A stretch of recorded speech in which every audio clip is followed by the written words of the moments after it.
Hello everyone, welcome back to my channel free bird. So I hope आप सभी ने अपना शेड्यूल देख लिया होगा जो स्टे राउंड का रिलीज़ हुआ है कल कि ऑफ कैंपस आपको कब विज़िट करना है। तो शेड्यूल जारी हो चुका है। अगर आपने अभी तक नहीं देखा है तो आप ऑफिशियल वेबसाइट पे AVBMU की ऑफिशियल वेबसाइट पे जाके देख सकते हैं। उन्होंने मेंशन किया है ऊपर ही रेड कलर का आपको लिंक शो हो रहा होगा, उस पर क्लिक करेंगे, लिखा होगा कि स्टे राउंड का शेड्यूल जारी हो गया है। उस पर आप क्लिक करेंगे तो आपको PDF ओपन करके आ जाएगी। आप उसमें चेक कर लीजिए कि किस रैंक से किस रैंक तक के बच्चों को कब और टाइमिंग जो है कब बुलाया गया है, आप चेक कर लीजिए। एंड मैं आप सबसे ये रिक्वेस्ट करूँगी कि जितनी भी टाइमिंग, जैसे फॉर एग्जांपल रिपोर्टिंग टाइमिंग है 9:30 से 10 बजे तक, तो आप ये मत करिएगा कि 9:30 बजे आप पहुंच रहे हैं। आप 9 बजे किसी भी हाल में पहुंच जाइए, ठीक है, क्योंकि ये आपकी रिपोर्टिंग टाइमिंग है, मतलब आपको एंट्री देने की टाइमिंग है। तो आप उससे एंट्री से पहले ही पहुंच जाइए। जैसे एग्ज़ाम में होता है ना कि 10 बजे से एग्ज़ाम की मतलब एंट्री टाइमिंग होती है, तो हम लोग पहले से ही पहुँच जाते हैं, 9:30 बजे ही पहुँच जाते हैं, ठीक है ना। तो आप बिल्कुल एग्ज़ाम लेके चलिएगा कि आपको पहले ही पहुंच जाना, एकदम एंड टाइम पे नहीं पहुंचना कि 9:30 बजे दी हुई है तो हम 9:30 ही बजे पहुंचेंगे, ऐसा मत करिएगा। एंड जो भी स्टूडेंट लखनऊ से दूर रहते हैं या लखनऊ से काफ़ी डिस्टेंस है उनका घर, तो वो कोशिश करें एक दिन पहले ही लखनऊ आने की, ठीक है। आप एक दिन पहले किसी भी हाल में लखनऊ आ जाइएगा, क्योंकि आप अगर उस दिन ही आएंगे तो आपको बहुत चीज़ें प्रॉब्लम हो सकती है। एक तो ट्रैफिक बहुत रहेगा क्योंकि सब ट्रैवल कर रहे होंगे, एंड ट्रेन लेट हो सकती है, बहुत सारी दिक्कतें हो सकती हैं। तो आप कोशिश करिएगा एक दिन पहले ही लखनऊ आ जाइए। तो फर्स्ट थिंग इज़ टाइमिंग का बहुत ध्यान रखिएगा। And next most important thing, document आपके सब प्रिपेयर हों। एंड आप चेक ज़रूर कर लीजिएगा घर से निकलने से पहले कि आपके पास सारे ओरिजिनल प्लस फोटोकॉपी डॉक्यूमेंट हैं कि नहीं। एंड अगर आपके डॉक्यूमेंट में भी कुछ भी मिस्टेक या कुछ भी अवेलेबल नहीं है तो आप जल्दी से जल्दी अपने डॉक्यूमेंट कंप्लीट करवा के एंड उन्हें एक बैग या किसी चीज़ में रख दें, ताकि आपको मतलब बार बार इधर उधर ढूंढना ना पड़े, ठीक है। जैसे काउंसलिंग आप एक दिन पहले जाएँ, चेक कर ले अपने डॉक्यूमेंट, देन आप नेक्स्ट डे काउंसलिंग में लेके चले जाएँ, ठीक है। तो ये दो मोस्ट इम्पॉर्टेंट थिंग है। अब मैं अपनी वीडियो स्टार्ट करने वाली हूँ कि मैं अपनी आपको वीडियो में क्या बताने वाली हूँ। तो मैं अपने वीडियो में आपको ये बताने वाली हूँ कि आपको वहाँ क्या करना है, वहाँ कैसे क्या होगा, जो कि बहुत ही कम लोग बताते हैं। ये मैंने खुद स्टूडेंट से डिटेल में पूछा है पूरा, वो भी परेशान हो गई थी कि आप इतना डिटेल में क्यों पूछ रही हैं, बट मुझे पूछना पड़ा क्योंकि मुझे आप लोगों को इन्फॉर्मेशन देनी है, ठीक है। तो आप लोग इस चीज़ का बहुत मतलब ध्यान रखिएगा। जो भी मैं आपको चीज़ें बताऊँ उसको अच्छे से सुनिएगा एंड वही फॉलो कीजिएगा। मैं आपको जो भी बता रही हूँ ना वो एकदम ऑथेंटिक इन्फॉर्मेशन है।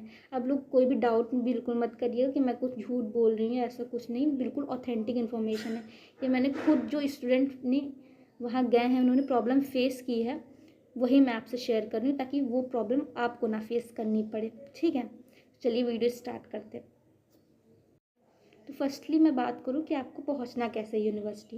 तो अगर आप लखनऊ में रहते हैं तब तो आपको कोई दिक्कत नहीं है, आप लोकल से आप आराम से ट्रैवल करके जा सकते हैं। बट अगर आप लखनऊ के बाहर हैं तो उनके लिए थोड़ी प्रॉब्लम है। तो मैं बताऊँ कि जैसे जो भी लखनऊ के बाहर रहते हैं तो वो तो पहले ट्रेन से चारबाग उतरेंगे, ठीक है। आप लोग चारबाग उतरिएगा, चारबाग रेलवे स्टेशन। देन वहाँ पे जब आप स्टेशन के बाहर आएंगे तो आपको बहुत सारे ऑटो दिखेंगे, ठीक है। वो आपसे बहुत पूछेंगे कि आपको कहाँ जाना है, बुक कर लीजिए, ये है वो है। आपको उनके चक्करों में नहीं पड़ना है, क्योंकि जब आप बाहर से आएंगे ना तो वो लोग आपको देख के ही जान जाएंगे कि आप कहीं और से आए हैं, आप यहाँ के नहीं हैं। तो वो आपको डबल ट्रिपल प्राइस करके बताएंगे, ठीक है। तो आपको बहुत नुकसान होगा। अगर आप ओला उबर या रैपिडो कुछ भी यूज़ करते तो आप वो कर लीजिएगा, ठीक है। तो आपको बहुत ज़्यादा प्राइस नहीं लगेगा, आपको यूनिवर्सिटी तक पूरा मेन गेट तक उतार देगा। मैं बुक करने के लिए इसलिए बोल रही हूँ क्योंकि वहाँ प्रॉपर कोई ऑटो नहीं चलता है, क्योंकि जहाँ यूनिवर्सिटी है वो बहुत आउटर एरिया, मतलब आउटर एरिया नहीं कहेंगे, उसके आसपास कुछ भी शॉप वगैरह कुछ भी नहीं है, ठीक है। बस उस जगह पे यूनिवर्सिटी ही है, ठीक है। एंड तो वहाँ पे कुछ भी इतना ऑटो वगैरह नहीं जाता है, प्रॉपर लोग इतना नहीं जाते हैं। लोग जो भी लोग वहाँ जाते हैं तो उनके पास खुद का ही मतलब कार वगैरह रहती है, तो वही लोग वहाँ तक जाते हैं, ठीक है। तो वहाँ कोई प्रॉपर ऑटो वगैरह नहीं चलती है। तो अगर आप बुक करके जाएंगे, ओला उबर या रैपिडो कर लेंगे तो आपको बहुत आसानी रहेगी वहाँ तक जाने में, एंड आप कम प्राइस में भी वहाँ पहुँच जाएंगे। अगर आप ऑटो बुक करेंगे तो आपको बहुत प्राइस लगेगा, क्योंकि वो आपको तो पहली बात आपको पता नहीं है कि वो लोग प्राइस बता रहे हैं तो सही बता रहे हैं कि नहीं बता रहे हैं, ठीक है। आप तो उनको दे दोगे लेकिन आपको उसमें पैसा बहुत खर्चा होगा। तो आप कोशिश कीजिए आप ऑनलाइन ही अगर बुक कर पाए तो बुक कर लीजिए। अगर आप ऑनलाइन नहीं कर पा रहे तब आप वहाँ किसी ऑटो को बुक कर लीजिएगा। एंड कोशिश करिएगा कि सब डायरेक्ट बुक करिए, ये नहीं एंड ये मत करिएगा कि जैसे ऑटो बुक किया फिर बीच में कहीं उतरे फिर वहाँ से ऑटो किया। उसमें आप एक तो आप यहाँ की जगह नहीं जानते हैं, यहाँ की चीज़ें नहीं जानते, तो आपको बहुत प्रॉब्लम होगी। तो आप अगर आपको थोड़ा 10-20 रुपये ज़्यादा भी लग जा रहा है तो भी आप बुक ही करके वहाँ तक जाइएगा, ठीक है। ऑटो एंड ऑनलाइन बुक कर लेंगे तो आपके लिए बेस्ट रहेगा, ठीक है। आप डायरेक्टली वहाँ पहुँच जाएंगे बिना किसी प्रॉब्लम के, ठीक है। तो ये था कि वहाँ आप कैसे जाएँ। अब नेक्स्ट मैं बात करूँ जो कि मतलब बहुत लोग बात नहीं करते, वहाँ पे आसपास कोई शॉप नहीं है। आप सुबह जाएंगे वहाँ टाइम लगेगा तो ऑब्वियसली आपको भूख लगेगी, प्यास लगेगी, तो वहाँ आसपास कोई शॉप नहीं है। अब यूनिवर्सिटी वाले इसमें थोड़ा अपना बिजनेस कर देते हैं। बिजनेस ये कर देते हैं कि जो ग्राउंड है उनका वहाँ पे वो 3-4 स्टॉल लगवा देते हैं, जैसे समोसा के, पानी के, कोल्ड ड्रिंक वगैरह के, इन सब के स्टॉल लगवा देते हैं। एंड उनका प्राइस डबल रहता है, मतलब अगर 10 रुपये का समोसा है तो 20 रुपये का समोसा देंगे, तो ये थोड़ा रहता है। तो आप कोशिश करिएगा आप घर से ही कुछ पैक करके, या आप मतलब बाहर से जब जहाँ से आप स्टेशन से उतर रहे हैं तो आप वहीं कुछ ले लीजिएगा एंड देन आप यूनिवर्सिटी आइएगा, क्योंकि यूनिवर्सिटी के अंदर जो स्टॉल लगाते हैं वो बहुत महंगा देते हैं। तो आप परेशान हो जाएंगे, एक तो इतनी गर्मी रहेगी और ऐसा कोई बहुत वहाँ पे आपको नहीं मिलेगा आराम। तो आप घर से अपना लेके आएँ, या तो खाने पीने का पानी वगैरह, या तो आप पहले ही ले लें, यूनिवर्सिटी पहुँचने से पहले ले लें, ठीक है। तो आपको वहाँ आराम रहेगा। बहुत सारे लोग हैं वहाँ लेते हैं, बट वही है कि प्राइस डबल रहेगा तो आपका ही नुकसान रहेगा। तो इसीलिए आप कोशिश करें अगर खाना पीना, वाटर बॉटल, ये सब घर से ही लेके आएँ अपने, या फिर यहाँ चारबाग उतर के वहाँ ले लें देन यूनिवर्सिटी आएँ, ठीक है। तो आपको कम प्राइस पड़ेगा। एंड नेक्स्ट चीज़ कि यूनिवर्सिटी का कैसा है। तो यूनिवर्सिटी है कि मतलब गेट, बड़े से 2 गेट रहेंगे, दोनों से आप एंटर कर सकते हैं। तो आप जब गेट से एंटर करेंगे तो बहुत बड़ा ग्राउंड होगा। वो ग्राउंड में एक टेंट जैसा लगा होगा, बहुत बड़ा टेंट नहीं होगा, नॉर्मल एक टेंट लगा रहेगा। और सामने इसकी स्क्रीन लगी रहेगी जहाँ पे आपको लिस्ट दिखती रहेगी कॉलेजेस की, कौन कॉलेज बच रहा है, किसमें कितनी सीटें बची, ये आपको दिखे। ग्राउंड की मैं बात कर रही हूँ, ग्राउंड में वहाँ पे चेयर पड़ी रहेंगी, वहीं 1-2 स्टॉल लगे रहेंगे ये खाने पीने के थोड़े बहुत। ये रहेगा ग्राउंड का सीन। अब मैं अंदर की बात करूँ तो अंदर यूनिवर्सिटी है। आपको जैसे वहाँ अनाउंसमेंट होगी कि इस रैंक से इस रैंक के बच्चों की एंट्री स्टार्ट हो गई है, बस आप लाइन लगाएंगे और अंदर एंटर करने लगेंगे। वो आपका रैंक चेक करते रहेंगे, मतलब जो आपका रजिस्ट्रेशन फॉर्म होगा वो आप बाहर ही रखिएगा, ठीक है। तो जैसे पूछेंगे कि आप अपना रजिस्ट्रेशन फॉर्म दिखाए, तुरंत रजिस्ट्रेशन फॉर्म दिखाइएगा, वो आपकी रैंक देखेंगे कि हाँ जितना उन्होंने अनाउंस किया उसके बीच में आपकी रैंक आ रही है कि नहीं। हाँ आ रही है, ठीक है, आप अंदर एंटर कर लीजिए। तो आप फिर अंदर एंटर कर लेंगे, आपके पेरेंट्स बाहर ही रह जाएंगे। तो आप कोशिश कीजिएगा एक बैग ले जाइए अलग से जिसमें आपके डॉक्यूमेंट हो, तो आप वो डॉक्यूमेंट वाला बैग अपने साथ रख लीजिएगा एंड जो रेस्ट चीज़ें हैं वो अपने पेरेंट्स को दे दीजिएगा, क्योंकि पेरेंट्स आपके वही ग्राउंड में जो चेयर वगैरह पड़ी है वहीं बैठे रहेंगे, ठीक है। और मैं पहले आने के लिए इसलिए कह रही हूँ ताकि आप पहले आएंगे तो स्टूडेंट को जाते हुए देखेंगे, चीज़ें देखेंगे, तो आप थोड़ा कंफर्टेबल हो जाएंगे वहाँ पे। तो जैसे ही आपके रैंक अनाउंस हो कि 1 से लेके 3000 के रैंक, 1 से लेके 3000 रैंक के बच्चे अंदर एंटर करें, वैसे ही आप अपने डॉक्यूमेंट लीजिएगा, अपना registration form and Aadhaar card बाहर निकालिएगा। तो आप अपने सारे डॉक्यूमेंट ले लीजिएगा एंड अपना registration form and Aadhaar card ये दोनों बाहर निकाल लीजिएगा, ठीक है। एंड आप लाइन में लग जाइएगा, सारे स्टूडेंट लगे होंगे, आप भी उसी लाइन में लग जाइएगा। एंड देन आप जाएंगे तो गार्ड अंकल आपका देखेंगे कि आपका कितना रैंक है, अच्छा आपके इस बीच में रैंक आ रहा है, तो आपको अंदर एंट्री दे देंगे, आपके पेरेंट्स बाहर ही रहेंगे। जब आप अंदर एंटर करेंगे तो वहाँ एक बड़ा सा हॉल होगा, बड़े से हॉल में ढेर सारी चेयर पड़ी होंगी, साइड में कंप्यूटर पे लोग बैठे होंगे, उसी हॉल की मैं बात कर रही हूँ। ढेर सारी चेयर पड़ी रहेंगी एंड कंप्यूटर लेके लोग बैठे रहे होंगे वहाँ पे। एंड सामने आपके वही लिस्ट लगी रहेगी, कौन सा कॉलेज बच रहा है, कितने कॉलेज बचे हैं, किसमें कितनी सीटें हैं, ये चल रहा होगा, ठीक है। एंड आपको फिर से वहाँ पे लाइन लगवाई जाएगी। जब लाइन लगवाई जाएगी तो आपको एक येलो कलर का फॉर्म जैसा मिलेगा, उसमें आपकी फ़ोटो लगी होगी, और जो फ़ोटो लगी होगी वो आपके तुरंत ही वहीं खींची जाएगी। जब आप लाइन में लगेंगे तो आपको 1 बाय 1 बुलाया जाएगा वहाँ पे, एंड आपकी वो लोग फ़ोटो क्लिक करेंगे, आपका रजिस्ट्रेशन फॉर्म देखेंगे, एंड देन आपको येलो कलर का प्रिंट निकाल के देंगे फॉर्म जैसा। वो जो प्रिंट होता है ना, उसमें रिज़ाइन का भी ऑप्शन होता है कि सपोज़ आपका किसी कॉलेज में आपको एडमिशन लेना, उसमें सीट ख़त्म हो गई, तो आप उस फॉर्म पे रिज़ाइन करके मतलब साइन करके उनको दे देंगे, तो मतलब आप रिज़ाइन करके चले आए हैं वापस, ठीक है। तो ये वो फॉर्म होता है, तो वो फॉर्म आपको वहीं रखना है। आप उसको लेके ना बाहर जा सकते हैं, कहीं नहीं जा सकते। अगर सपोज़ आपको वॉशरूम वगैरह जाना भी है तो आप पहले फॉर्म की कोई सर हो वहाँ पे उनको देंगे, देन आप वॉशरूम वगैरह जा सकते हैं, ठीक है। तो वो फॉर्म आपको अपने पास ही रखना है। तो फर्स्ट स्टेप, आप अंदर एंटर करेंगे, आपको लाइन लगवाई जाएगी, आपकी फ़ोटो क्लिक होगी, आपका रजिस्ट्रेशन फॉर्म देखा जाएगा, देन आपको येलो एक शीट निकाल के फॉर्म निकाल के दिया जाएगा, उससे आपको लिए रहना है, उसको लेके आपको बाहर नहीं जाना है। अगर आप बाहर जा रहे हैं तो किसी सर को दीजिए, देन आप वॉशरूम वगैरह जाइए, ठीक है।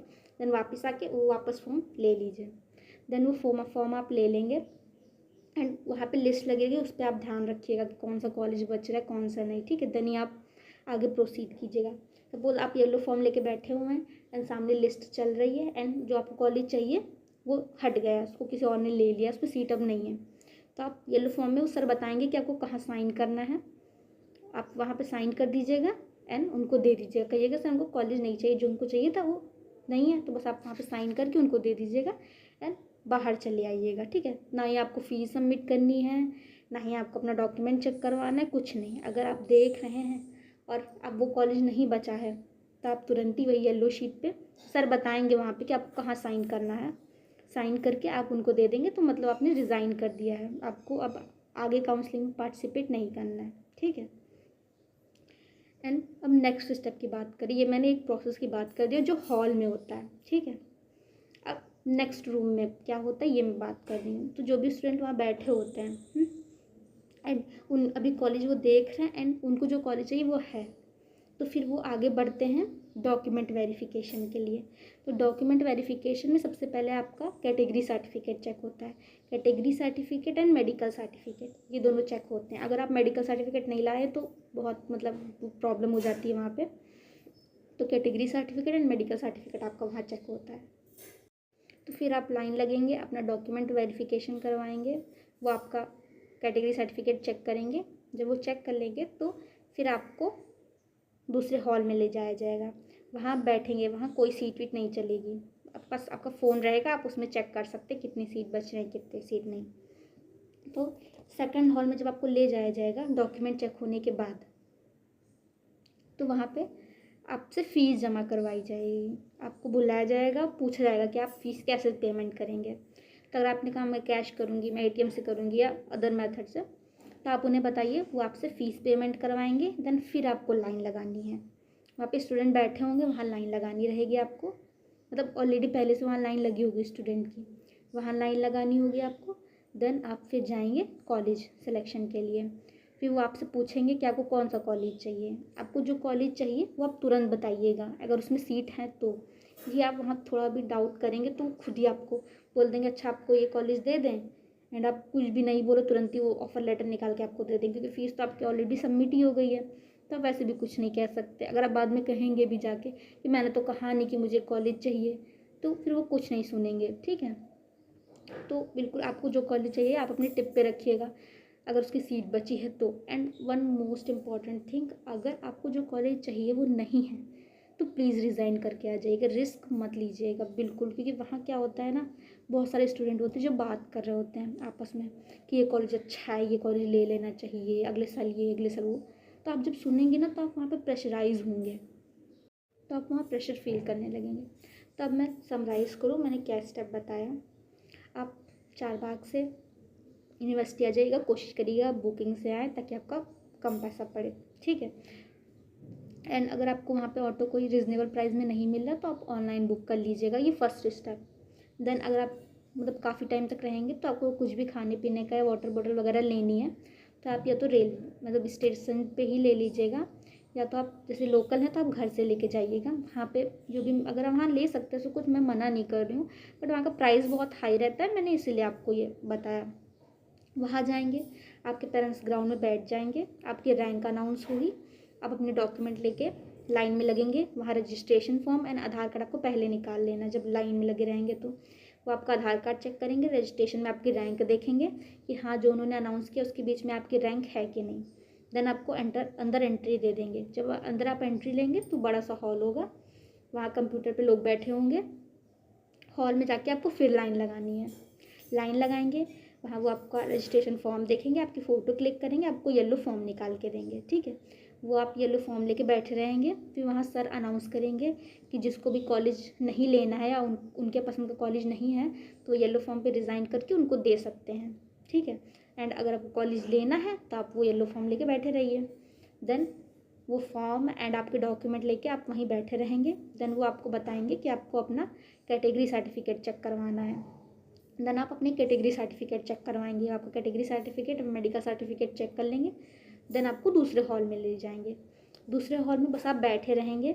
वहाँ पे सर आप अनाउंस करेंगे रैंक तो खैर नहीं, पर वो नाम अनाउंस करते हैं। नाम आप कर लेंगे, रैंक लेंगे एंड देन पूछेंगे आपको फ़ीस कैसे पेमेंट करनी है। तो आप बता दीजिएगा मुझे ऐसे फ़ीस पेमेंट करनी है। फिर आपको फ़ीस जमा करने के लिए वो भेज देंगे। वहाँ फ़ीस जमा करेंगे। देन आप फिर लाइन में लगेंगे। आपको कौन सा लाइन में लगे रहेंगे तो जैसे लाइन आगे बढ़ेगी आपका नंबर आएगा। देन वो आपसे पूछेंगे कि आपको कौन सा कॉलेज लेना है। सपोज़ आपको फ़ातिमा गोरखपुर लेना है, आपने बोला फ़ातिमा गोरखपुर लेना है, उसमें सीट नहीं बची। फिर आपने कहा फ़ातिमा मऊ लेना, उसमें भी सीट नहीं बची। आपने कोई और कॉलेज का नाम लिया, उसमें सीट नहीं बची है। फिर आपने सपोज़ कहा कि मुझे बाबा एजुकेशन लेना है, तो उन्होंने कहा हाँ बाबा एजुकेशन में सीट है। तो आपने कहा ठीक है तो मैं यही कॉलेज लूँगी। देन वो आपको ऑफ़र लेटर निकाल के दे देंगे। देन आप कॉलेज ज्वाइन कर सकते हैं। तो इतना प्रोसेस है।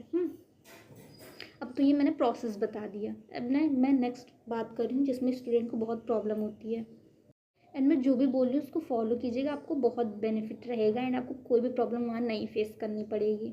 ठीक है, क्योंकि मैं जो भी बता रही हूँ बिल्कुल ऑथेंटिक इन्फॉर्मेशन। आप कोई भी डाउट मत रखिएगा कि मैं कुछ आपको गलत इन्फॉर्मेशन दे रही हूँ। ठीक है, तो ये तो मैंने पूरा बता दिया स्टेप कि वहाँ क्या क्या होता है। ठीक है, एंड आपको क्या क्या करना है। अब जो मैं मेन बात करूँ जो स्टूडेंट बहुत फेस करते हैं, जैसे जो स्टूडेंट बाहर से आए होते हैं या लखनऊ के बहुत सारे स्टूडेंट हैं जिन्होंने कभी स्टेट राउंड में पार्टिसिपेट नहीं किया होता, तो वो ना पैनिक बहुत करते। तो आप प्लीज़ पैनिक मत कीजिएगा, बाकी सब ठीक है, मिले ना मिले वो भगवान की मर्ज़ी। एंड आपका हाथ में क्या था, आपके हाथ में था कि आप अच्छा एग्ज़ाम दे सकें। तो आपने दिया, जैसा भी रिज़ल्ट आया एंड अब उसके बाद आप कुछ कर नहीं सकते। आप बस काउंसलिंग करवा सकते हैं, मिले तो ठीक, ना मिले तो ठीक। एंड अगर आपके मन का कॉलेज नहीं मिल रहा है तो आप प्लीज़ स्टेट राउंड में तो मत रिस्क लीजिएगा, मत लीजिएगा।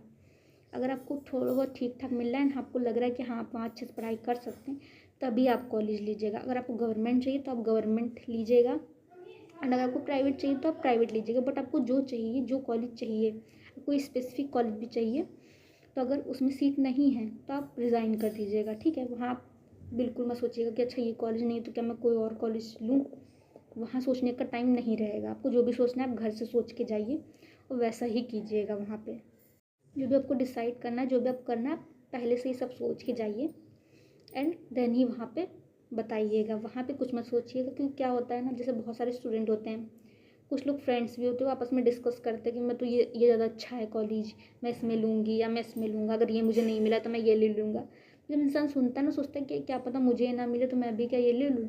तो वो मत करना, चाहे कोई कितनी भी कुछ भी बात करे, आप लोग ध्यान मत देना। आप लोग ने जो डिसाइड किया उसी पे टिके रहना एंड वो कॉलेज हो तो लेना, नहीं हो तो मत लेना। क्योंकि बहुत सारे लोगों का इसी में गलत डिसीजन चला गया है कि जैसे वहाँ वो गए, उन्होंने स्टूडेंट से बात करी या वहाँ के स्टूडेंट से बात करी, उन्होंने कहा नहीं ये अच्छा है, नहीं अच्छा है, उन्होंने ले लिया कॉलेज ये सोच के कि अरे ये तो बोल रहे थे कि अच्छा है, बट वहाँ पे जाके उन्हें बहुत प्रॉब्लम फेस करनी पड़ी। तो आप जो घर से डिसाइड करके जाएँ, अगर आपको गवर्नमेंट लेना है, अगर गवर्नमेंट नहीं है तो आप फिर प्राइवेट की तरफ मत जाइएगा। ठीक है, मतलब मेरा कुल मिला के ये है कि आप जो डिसाइड कीजिएगा वहाँ पे वही करिएगा, वहाँ जाके कुछ भी अपना डिसीजन चेंज मत करिएगा। ठीक है, एंड वन मोर थिंग कि बहुत सारे स्टूडेंट हैं जिनके बहुत अच्छे नंबर हैं, जैसे मान लिया किसी के 96 कोई बुरे नंबर नहीं है, बहुत अच्छे नंबर हैं। वो अब कट ऑफ इतनी चली गई है, मैं क्या बताऊँ, और भी बहुत सारे रीज़न थे, चीटिंग वगैरह हुई थी जो भी, तो उस पर बात करने का कोई मतलब नहीं है क्योंकि सब चीज़ें हो चुकी हैं। सो अगर 96 किसी बच्चे के आ रहे हैं 96, 95, 97, तो वो बहुत अच्छा, मतलब ऑलरेडी पढ़ने में वो अच्छा स्टूडेंट है, उसने बहुत एफर्ट किया है, क्योंकि बिना एफर्ट के 96 नंबर आ ही नहीं सकते यूपीसी नेट में। एंड इस बार का पेपर का लेवल भी थोड़ा प्रीवियस ईयर के अकॉर्डिंग हाई था। तो सपोज कोई 96 या 97 किसी के नंबर हैं, उसको गवर्नमेंट कॉलेज, उसने सोचा कि मुझे गवर्नमेंट कॉलेज चाहिए, एंड वहाँ उसको गवर्नमेंट कॉलेज नहीं मिला किसी रीज़न से, या सीट नहीं बची तो उसे नहीं मिला। तो अब वो ये सोचेगा कि क्या मैं प्राइवेट ले लूँ, क्या मैं प्राइवेट ले लूँ। तो अगर आपने घर से गवर्नमेंट सोच के आप गए हैं तो वहाँ प्राइवेट का मत सोचिएगा, क्योंकि अगर आपके 96 नंबर आ रहे हैं एंड आप पूरे ईयर 1 घंटा भी पढ़ेंगे तो भी आपके 5-6 नंबर तो बढ़ेंगे ही बढ़ेंगे, ठीक है। तो 5-6 नंबर ही, मतलब 105 तक, 103, 105 तक पहुँच जा रहा है तो आपको अगले साल ईजिली गवर्नमेंट कॉलेज मिल जाएगा। एंड अब तो ये तो 8 मंथ चल ही रहा है, मतलब मैं 1 साल भी नहीं बोल सकती, कि कुछ ही महीने का स्ट्रगल और रहेगा आपका। हाँ, मैं ये नहीं कह रही कि आप ड्रॉप ही लीजिए, मैं बस एडवाइस कर रही हूँ आपको कि अगर आपको सिर्फ गवर्नमेंट चाहिए तो, ठीक है ना। क्योंकि अगर आपने गवर्नमेंट सोच रखा है ना, अगर आप प्राइवेट में एडमिशन लेंगे तो आपको बहुत वहाँ दिक्कत होगी कि आपने इतना पढ़ाई की, इतना एफर्ट किया, उसके बाद भी आपको वो चीज़ नहीं मिली। तो अगर आप कर सकते हैं एफर्ट एंड आपको अपने पे ट्रस्ट है तो आप गवर्नमेंट के लिए नेक्स्ट ईयर ट्राई करिएगा, ठीक है। एंड अगर जिसके नंबर जैसे बहुत अच्छे नहीं, सपोज 85 हैं, 86 हैं, तो वो ऑब्वियसली प्राइवेट ही लें, क्योंकि उनको गवर्नमेंट तो वैसे भी इतने नंबर पे नहीं मिलेगा, तो वो प्राइवेट ले सकते। बट अगर जिनके बहुत अच्छे नंबर हैं तो मैं कहूँगी उनको कि मतलब विश करूँगी कि उनको मिले गवर्नमेंट। बट अगर नहीं मिल रहा है तो वो बहुत ज़्यादा प्राइवेट का ना सोचे। अगर आपको गवर्नमेंट ही आपने सोच रखा था शुरू से, तो आप गवर्नमेंट की तरफ ही ध्यान दें। तो ओवरऑल मेरा सजेशन यही रहेगा कि वहाँ आप जो भी डिसीजन लें वो आप पहले से घर से डिसाइड करके जाएं, अपने पेरेंट्स से बात कर लें, देन जो भी आप लोग मिलके जो भी डिसाइड करें वहीं पे वहाँ पे करें कि आपको गवर्नमेंट लेना है, प्राइवेट लेना है, प्राइवेट किस प्राइवेट में लेना है, गवर्नमेंट में कहाँ, मतलब किस गवर्नमेंट कॉलेज में आपको एडमिशन लेना है, एंड प्राइवेट में लेना है उसकी फ़ीस कितनी है, कितना दूर है, हॉस्टल कितना है, मेस कितना है, सब अपने पेरेंट्स से डिस्कस कर लीजिएगा। देन जो भी डिसीज़न आप लोग निकालिएगा वहीं पे वहाँ पे फॉलो कीजिएगा। वहाँ जाके कोई भी डिसीजन चेंज मत कीजिएगा, या घबराइएगा नहीं, पैनिक मत होइएगा। सब अच्छा होगा, मिलेगा तो भी अच्छा, नहीं मिलेगा तो भी अच्छा। आप लोग ने इतना मेहनत की है तो सब अच्छा ही होगा। आप लोग बिल्कुल पैनिक मत कीजिएगा, परेशान मत होइएगा। जो भी चीज़ मैंने बताई उसको ज़रूर फॉलो कीजिएगा, आपको वहाँ कोई भी प्रॉब्लम नहीं होगी। आप काउंसलिंग करवा के आएंगे, खुद बोलेंगे मुझे कि जैसा आपने बताया वैसा ही सब था वहाँ पे। एंड जो भी मैंने बताया उसको फॉलो ज़रूर करिएगा, आपको कोई भी वहाँ पे प्रॉब्लम नहीं होगी, ठीक है। एंड अगर कोई भी क्वेरीज हो तो आप मुझे कमेंट सेक्शन में कमेंट कर दीजिएगा, मैं कोशिश करूँगी आपके सारे कमेंट का रिप्लाई देने का। तो ये पूरा मैंने ओवरऑल जितना भी चीज़ वहाँ पे होना है, जो भी चीज़ आपको करनी है वो सब मैंने बता दिया, ठीक है। तो अगर आपको मेरी वीडियो अच्छी लगी हो तो मेरे चैनल को लाइक, शेयर एंड सब्सक्राइब करें। Thank you.